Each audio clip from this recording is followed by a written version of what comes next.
Here. Jeremy Goforth, Here. Leanne Mather. Here. Okay, we have a quorum, all are here and present, so we'll start out with the second meeting on the agenda, which is public comments. No, not much public present, so we'll go on to approval of the minutes of our January 7th regular meeting minutes. Motion to approve. Second.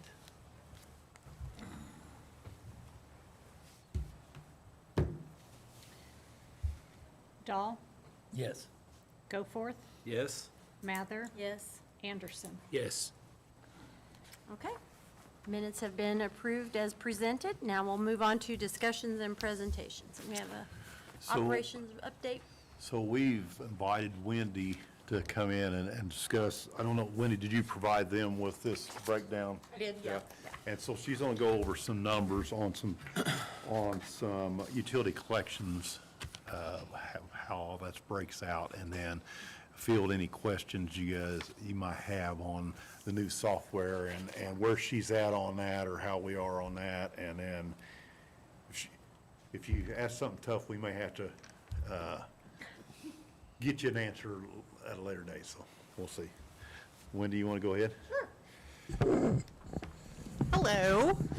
First time I've been meeting with you guys, so I am Wendy Stretch, so utility billing supervisor.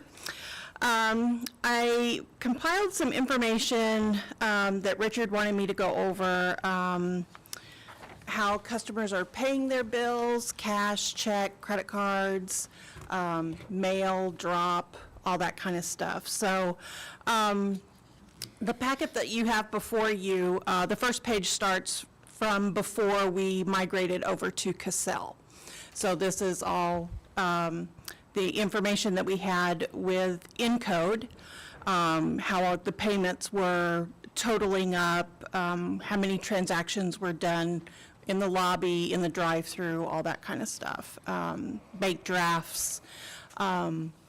The second page goes into where we are with Cassell at this point right now. The main difference in the two sheets, the biggest difference is when we were with Encode, we were able to generate the bank drafts ourselves. That is not the case with Cassell. Customers have to log in and generate that themselves. So in the two sheets, that's probably the biggest difference that you won't see. I did, however, go in and look and see the amount of customers that we have paying auto pay, and I broke that down into their checking or savings account and then their credit card payments. That's on the second page.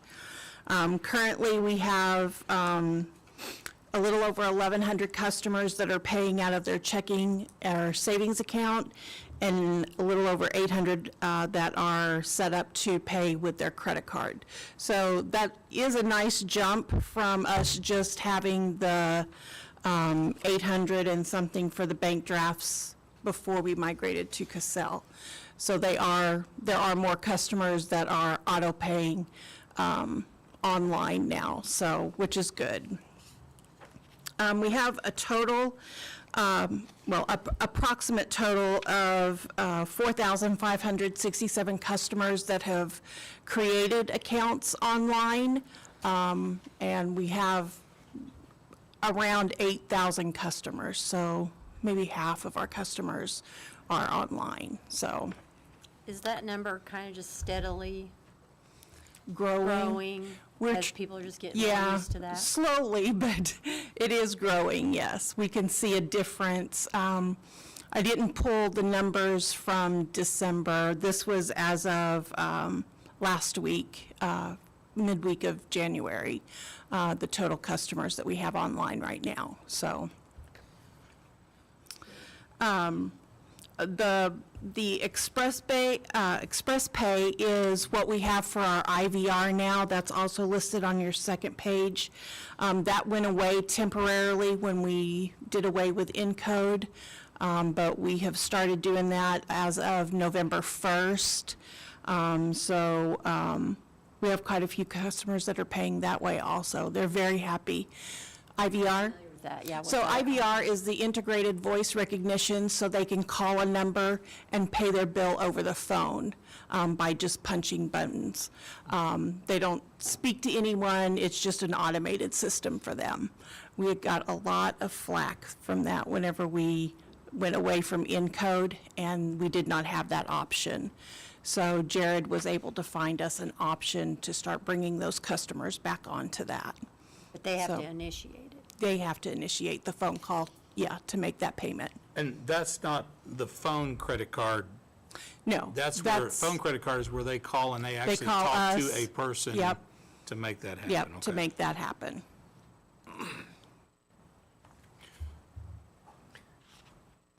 I'm To just- to give you an idea, we had a little over 800 that used the IVR before in the conversion, so that'll continue to go up too Right. over time. I'm just still amazed at how many people actually walk in or come to the property to pay. We have a That's lot still of a lot of- customers that just do not want to do anything online. 70 and older. So are they typically older customers? Really? It's a mix. No. Jeremy's am no one of age. them, he said. I do go here. That way you know it's drive-through. done, right? Yeah. That's okay. What would you, obviously you prefer the automatic, like through the bank, right? Because that saves you guys money, you don't have to pay the processing, and I guess the other thing is I know you have to have multiple ways, but is there, can you get to where you just give them like one or two options to make it easier, or is that not possible? Or will they throw a fit? Throw a fit? Yeah. Yeah, I figured.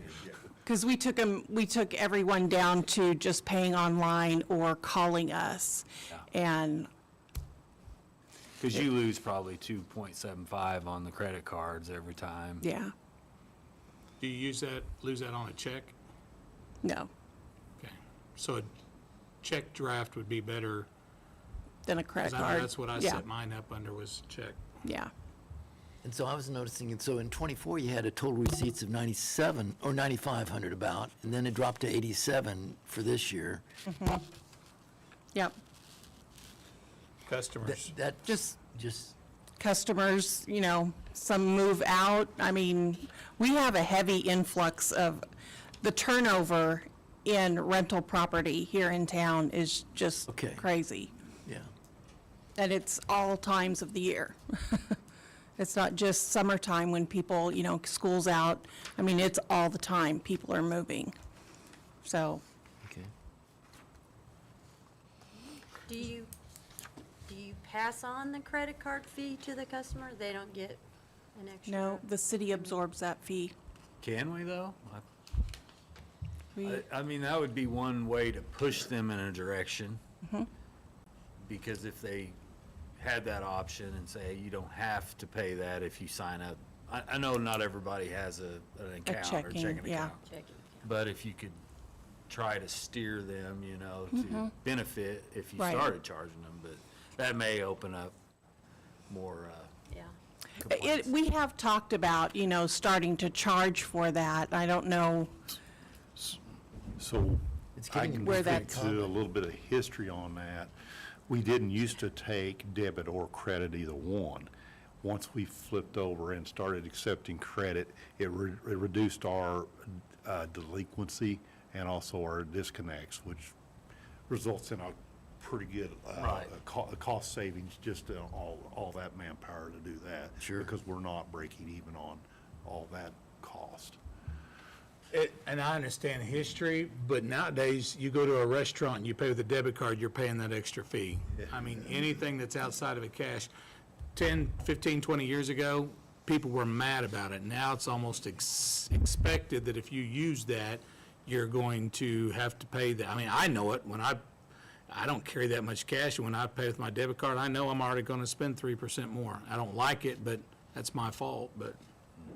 Yeah, one of the things we're looking at is because the city's absorbing those fees, is beginning to add up to, when this first started, it was a couple of $1,000s Yeah, a it year, wasn't much. easily offset by the cost efficiencies as Richard. Now it's approaching well, probably over 100 grand. It's about 125. Really? Oh, wow. It's about So 125,000. that's having an impact Yeah. on revenues. Yeah. As you Yeah. drive people more to the more convenient, automated way, there's a cost associated with that. So that's one of the things we're Yeah, wrestling because with. when we start We had talking with ab- all this, with all the implementation issues we had with Cassell, we didn't think adding that to it would have been really very popular, but as we stabilize Cassell, I will probably ask you guys to revisit that concept, because that number is getting to be Yeah. significant. It's 125,000, best I remember, yeah. May help us a year. little on those rate increases. Yeah, You know? That's huge. So, Heads up. go ahead. I wanna- I had a question. One of the things I love that the city offers is level pay. I used it forever until we moved homes. Now you got to figure out my new utility bill for a year, but, which is fine, I'll go back to that. But on level pay, is that only, you can only do level pay whenever it's with a check, automatic pay, something like that, is that correct? No? You can do level pay. Does that benefit the city any as far as, probably helps by people being able to budget their bills to where when there's not a Sometimes. huge, huge bill in there Yeah. for $500 one month? But it can be any type of payment? Oh, yeah. Okay, all right. I just had a question about that because I just noticed how many phone calls you guys get, 303. That's not counting the lobby. I mean, you've got over, well, that's last year's. This year, it's 392 plus 400. I mean, there's almost 800 people in your lobby every month Yes. or on the phone that you're having to deal with the public, which that's part of the service, but a way to draw that down would be a good plan for sure, so. Yeah. Yeah. Okay.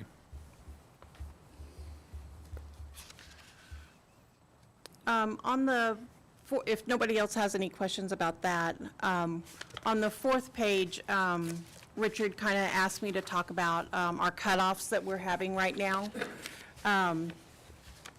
We're averaging around 530 late notices that we send out each cycle. We have 3 cycles within the city. So of those, that's just a number that we start with in anticipation of our cutoff, trying to get those numbers down. We haven't had too many cutoffs since we started in November, December timeframe due to holidays and weather. The last cycle that we did do cutoffs on was January 7th, and that was for our Cycle 1 customers. That was a little bit more manageable of a number. We're currently, usually we have a threshold of anything under $50 we do not cut off for. We've had to raise that threshold because of the number of customers that are still not used to paying their bill after the 6 months that we gave them free penalties and no cutoffs. So we're still trying to get those customers back into the habit of paying their bills by the cutoff time. The last cutoff we had, I think it was 77, little over 100 in cutoffs, and that was for field electric, the electric that we do within our office with the 209s, and our waters. So there's still quite a bit, but obviously better than the amount of late notices that we send out. Do you have very many people that haven't paid their bill in 6 months? Yes. Right now, we haven't had a cutoff right now for Cycle 3 because of the way it hit with holidays and then the cold weather at the end of December. So we're supposed to have a cutoff next week with Cycle 3 if the weather holds off. Don't sound like it's going to.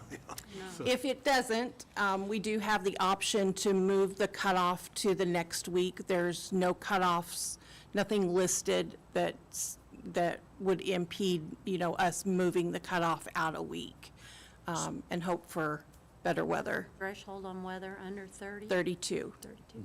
In a 24-hour period. Do you have Yeah, an 24 hours. yeah. estimate about how much money has past due for that type of non-payment?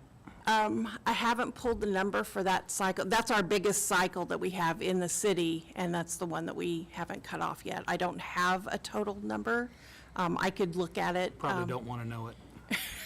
I can look at it and I can get back with you. That's fine. And then I ran the number, just rough numbers, but about 18% delinquency per month, is that what you typically run? 15 to 18% is what, if you say you got about 500 per month that you're waiting on, is that, Richard, you guys know any history, is that typical for a utility? Obviously, it depends on the month, but yeah, that's pretty typical. But for other utilities, is that? I'd have to look. I mean, my counterparts, it's all over. Some of them are going to be under us, and then others are grossly over us. I was just curious if there was anything we could do Depends on to the help community. that, because that's a lot of expense to the city to have to absorb, plus just your, what you tolerate, you promote. When you tolerate that behavior, then people just continue to live that, so, anyway. So does the cutoffs work in the heat as well, or just the cold? So we're not subject to the hot weather rule. But and we had this discussion back in the summer, legislation changed and kind of expanded that a little bit. And for best practices, we will be following that, just so that we don't want to be, it's a lot better to follow the instructions willingly as to have laws imposed on you that you might not want to follow in the future. So I'm working on the revising the terms of service manual, and some of that will be in that terms of service manual, so.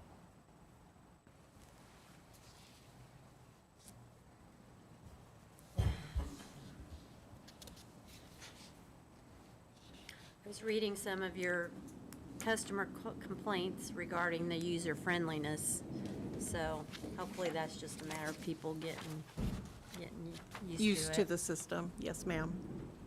I think you got somebody on your roof. We're not sure. Yeah. Has this been helpful, or is there any other questions you have for Wendy? Yeah. Eye-opening. What precipitated the change from going from Encode to this, just,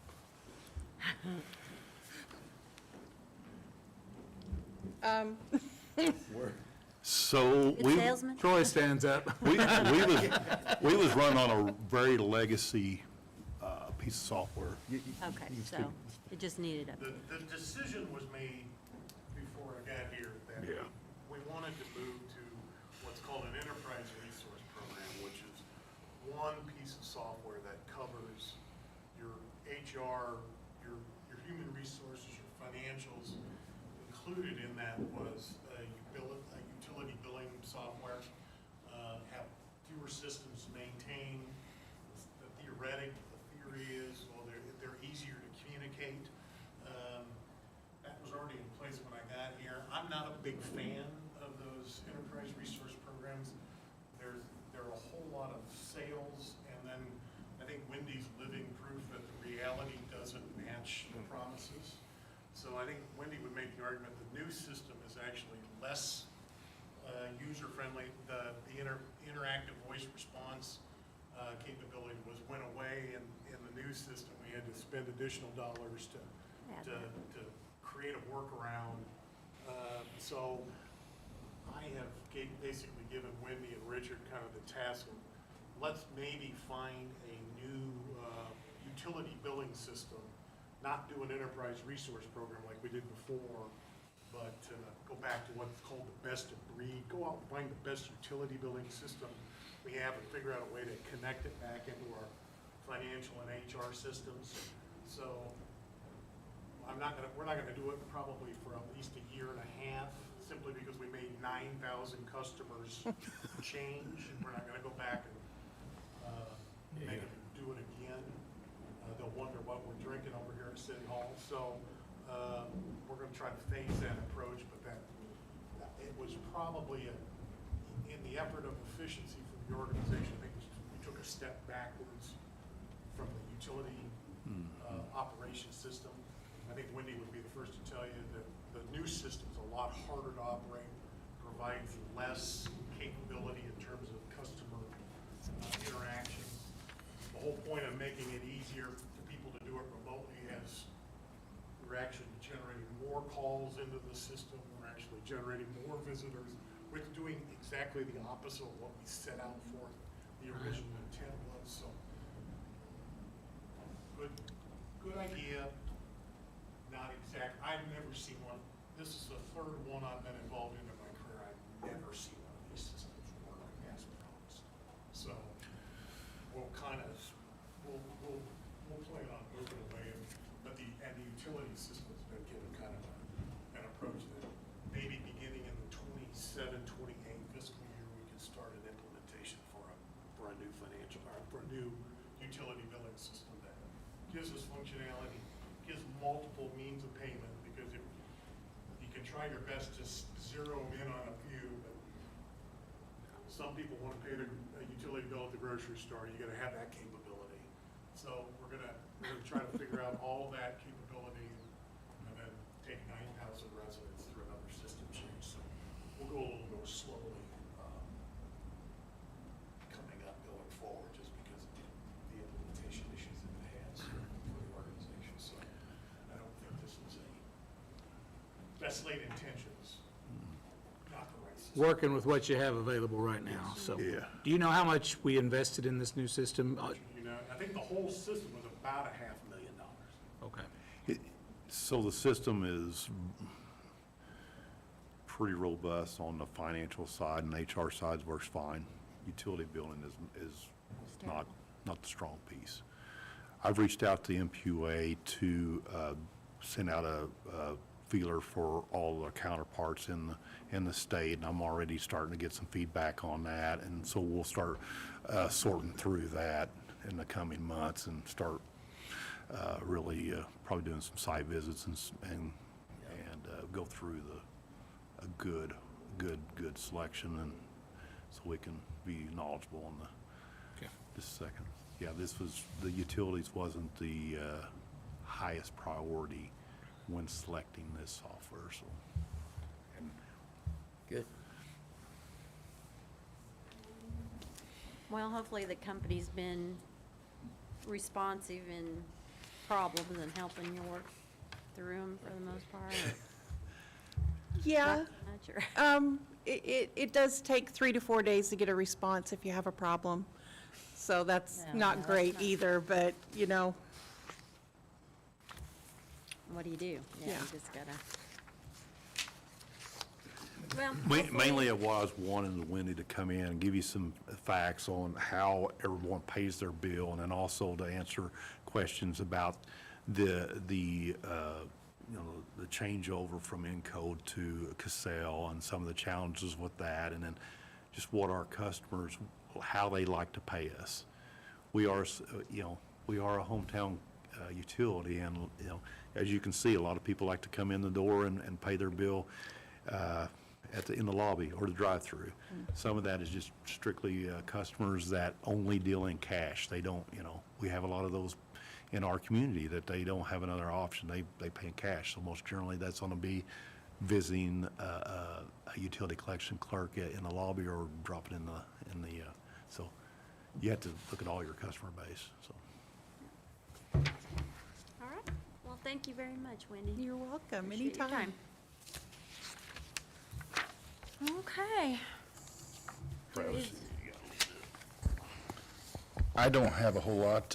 Just going to give you guys an update on some of the larger projects that we're doing right now. Tidal Wave Auto Spa, the construction crews have terminated all three-phase primary. That's bringing the electricity to the transformer, and they have also terminated the secondary lines going to the car wash. They've also completed the terminations in the meter cabinet. They've turned everything on, tested everything, And today, Tidal Wave's bringing on some of their equipment to test the load on that. So should be all finished with that, minus removing their temporary power setup.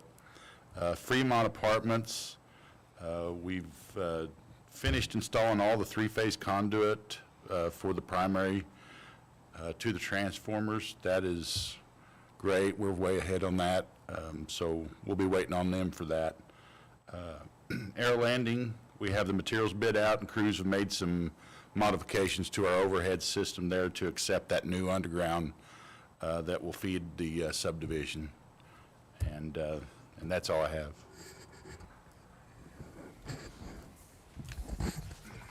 I've got a video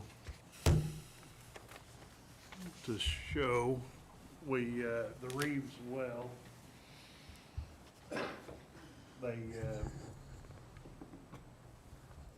They videoed it this morning. They pulled the pump yesterday. And so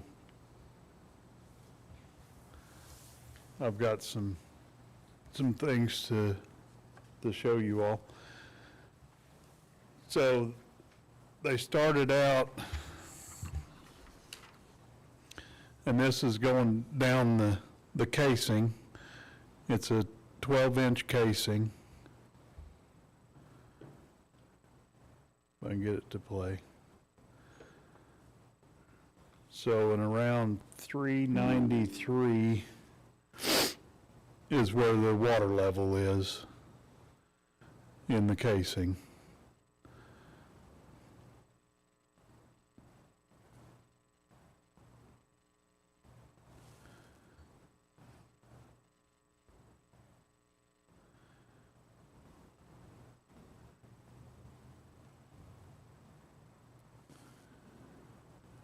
And then it's pretty much about the same down to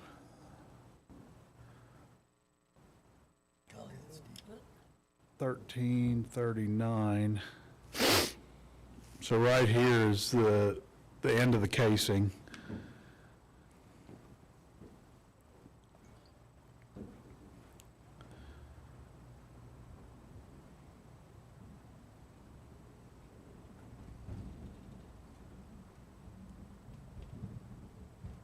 And you can see that's the concrete, the grout, basically, the seal at the bottom of the casing. And it looks fine.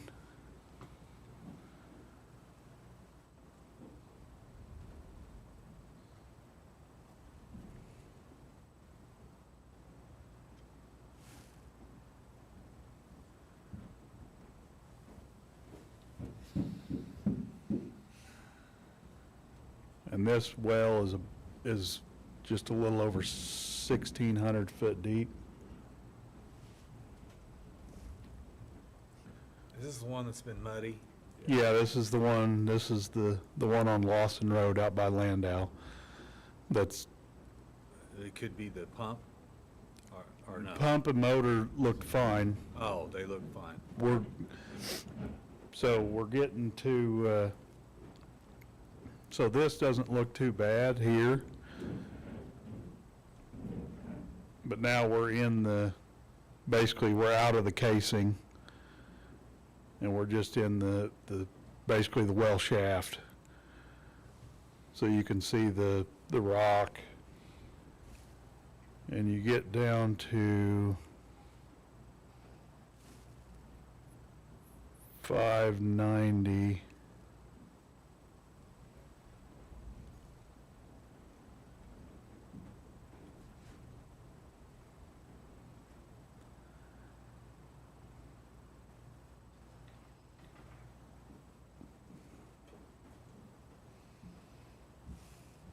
And this is where it starts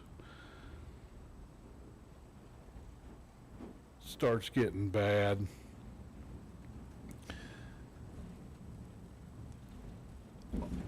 The Art with Flynn Drilling is thinking we had some seismic activity that has loosened the formations up.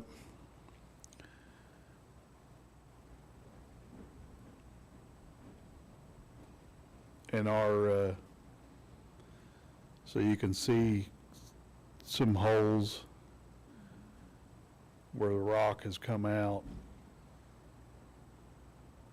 Meaning like shifting or something? Yeah, we've had some shifting in the ground, and it's opened up some seams. We're thinking that it's opened up some seams to another aquifer because our actual static water level has come up. So, and he's thinking that's what is causing a lot of this. So do you case deeper then? So they can't take that casing deeper. They can put a sleeve down it, basically a new casing, but that will restrict, the size of pump and motor that we can put in there. So we'll go from a 125 horse to about a 65 horse pump. So from about 600 gallon a minute, we're going to be down to 350 gallon a minute.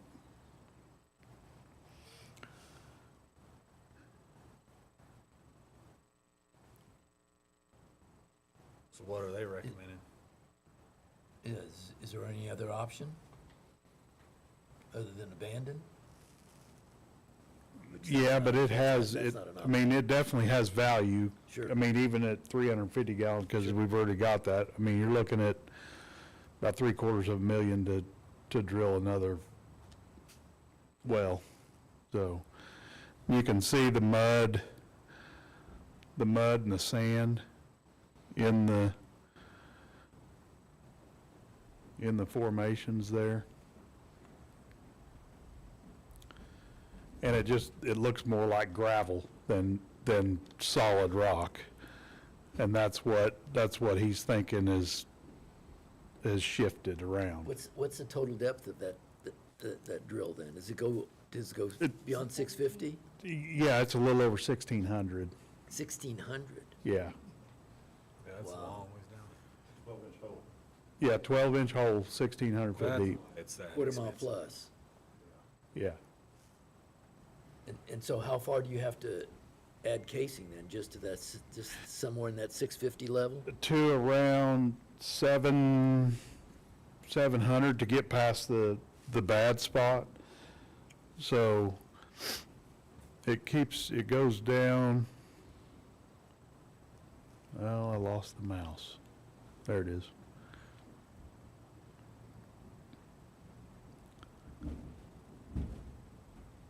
Eric, do they think with time, short amount of time, that might flush itself out with that? Or is that We've- something that doesn't go away? Over the last several months, we've pushed 14 million gallons out of that hole and not cleared it up. Okay. So it's not real likely that it's going to clear back up.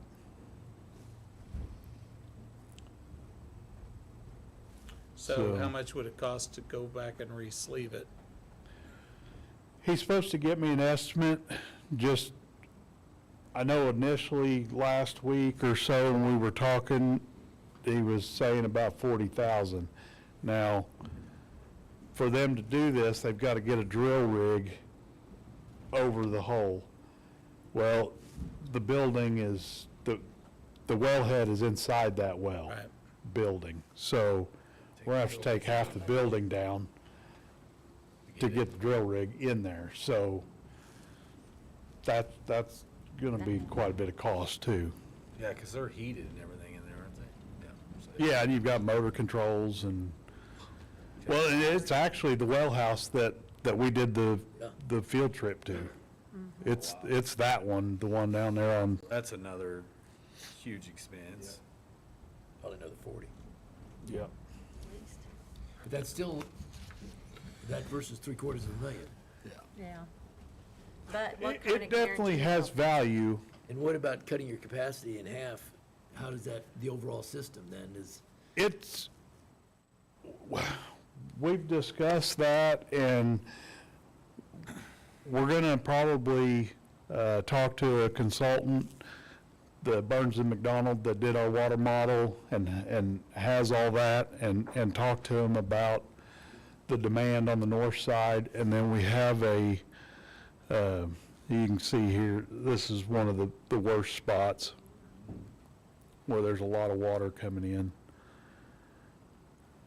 We're gonna talk to them about, because the south side of the interstate is the high pressure side, and we have some known low pressure areas in town.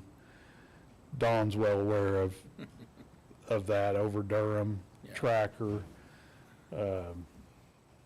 Ivy, the hotels, you know, with being higher, they have lower water pressure. So we're gonna talk to them about what it would take to move that high pressure side closer towards Utah Road, kind of in there.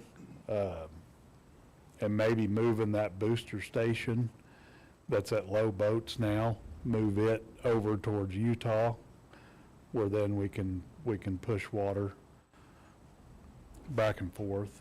And so we're kind of in the beginning stages, but that's kind of what we're leaning towards until. So what would that engineer- do the water pressure over on the south side of town then? Would that change that? It wouldn't? No, Okay. no, it shouldn't.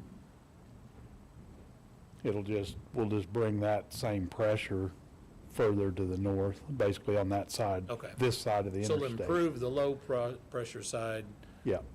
Now, on that, I'm just thinking on the demand that you're gonna be cut, how many months have we been without using that well right now? I mean, About 5 months. 5 months, have you seen any issues that's arose with the city water system by not having that? Not a lot. I mean, we've had to use the booster stations, you know, more, with that being down, but we've also been, you know, in our lower usage time. Once we get back into summer in higher demand, that's when we'll see, you know, what the system does. And then if we have another well go down, that could be problematic. It's something you need to get fixed pretty quick. It's not you know, we need to do it next week, but yes, in the next several months, we need to get a good plan.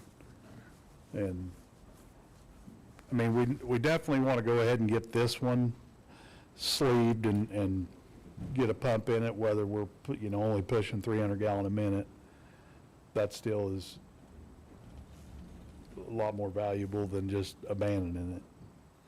Richard's made comment before about how we kind of oversize the electric side, the water side for things, and this is a perfect example of why. I mean, the cities continue to have water it needs, and so kudos to you guys for taking that advanced step. So it's better redundancy, Right.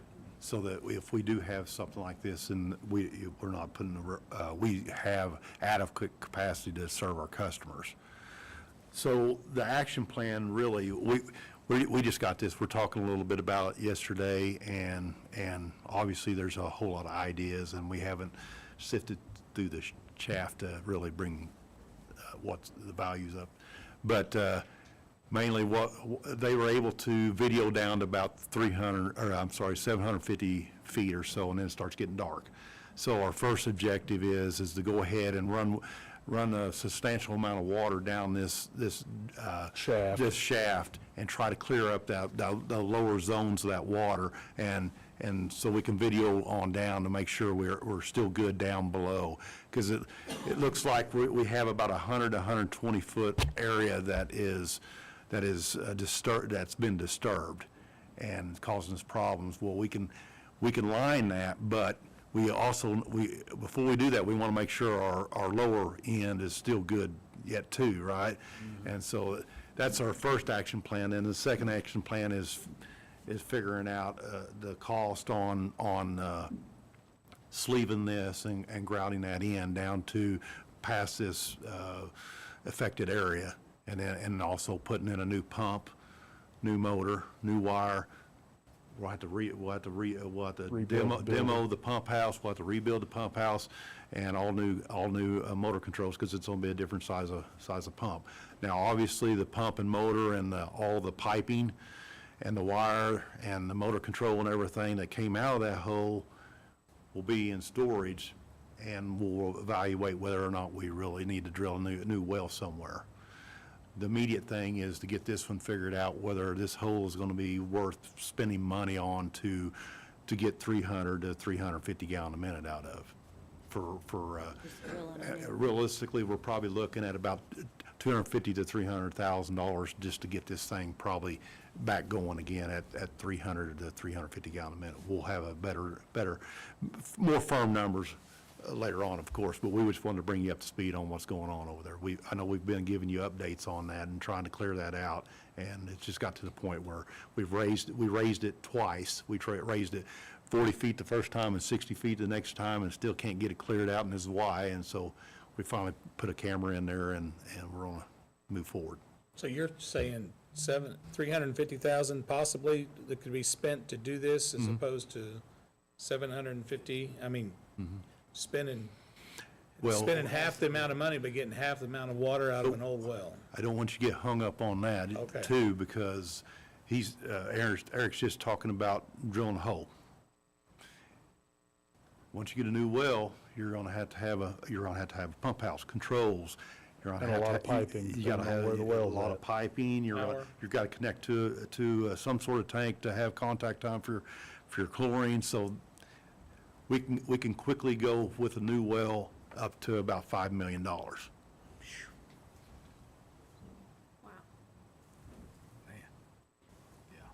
And then if you need to put a water tower, that's another $4 million. Yeah. So it's shifted, and then they're thinking that why it's probably muddy is water somewhere is getting in there, and it's just continue feeding it with muddy. Yep. And the only way but they can't, if they clear that up, and they can fix that, right?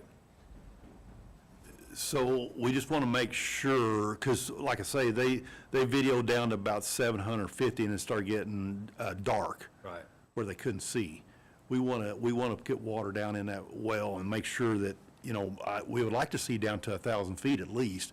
Yeah. That the drill shaft is still good. Yeah, you don't want to fix it and then. Yeah, and then we have blow another up. blowout down there, Yeah. see? So we want to make sure, we want to do our due diligence before we have a recommendation to move forward on something. Well, we don't know how much has caved in, how much is filled in the bottom of that shaft, so we're wanting to get to the bottom if we can and see how much, if we filled in 20 foot or, 100 foot. So this spot here is a pretty interesting hole. There's a lot of mineral crystals there. And then after this it gets back into real good shaft, all the way down to where it gets dark.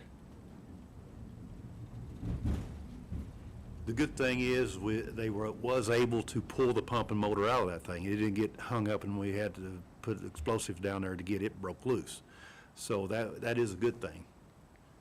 If you And want to look at a little bit of sunshine on the whole thing. Well, and that pump and motor can be used in one of our other wells. Where does the pump sit? How far? It was sitting about 810 feet. So you can't even see down to where the pump was sitting then, if all you could get. Yeah, we're right We can get right down to that. about, I don't understand why it gets dark on you. Isn't it all dark and you're just lit up? Well, They have lights on that. It gets muddy. I'll show you. see. You'll see whenever it gets down here. The particulates in the water, so you can see it's starting to get darker. It's just because that light's being absorbed by the mud and the So raising the pump up where the clearer water, way above where that's at, is that not an option? well, because where we're thinking that it's all coming in is close to that casing. Oh, it's closer up to the top, okay. So we were just bringing the pump up closer to the problem. Okay. Makes you think what they had to do back in the day before all, Yeah.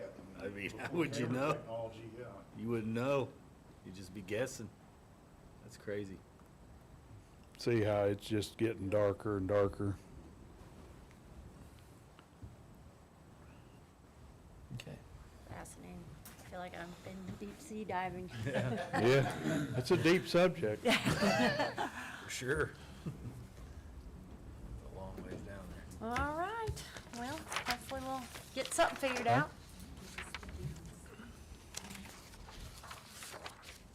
Anything else? Okay. Going to item number 5, board member comments. Anybody got anything?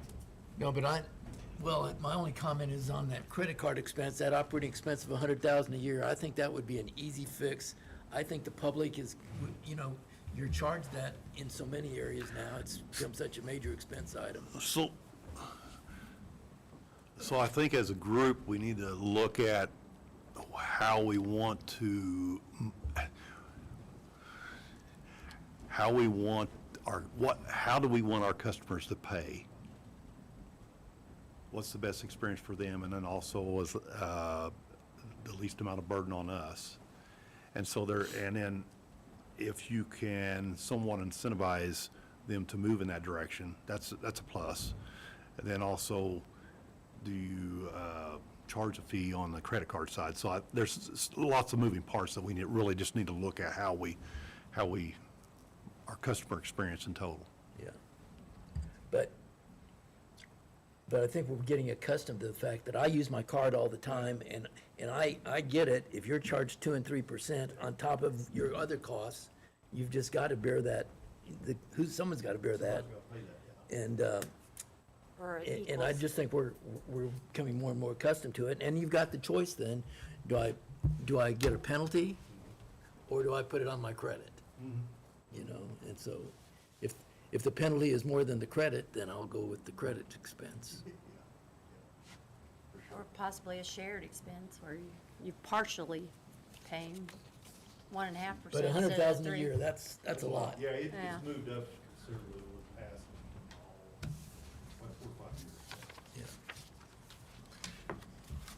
For sure. Anybody else? Okay, when's our next meeting? Gonna be first week of February, right?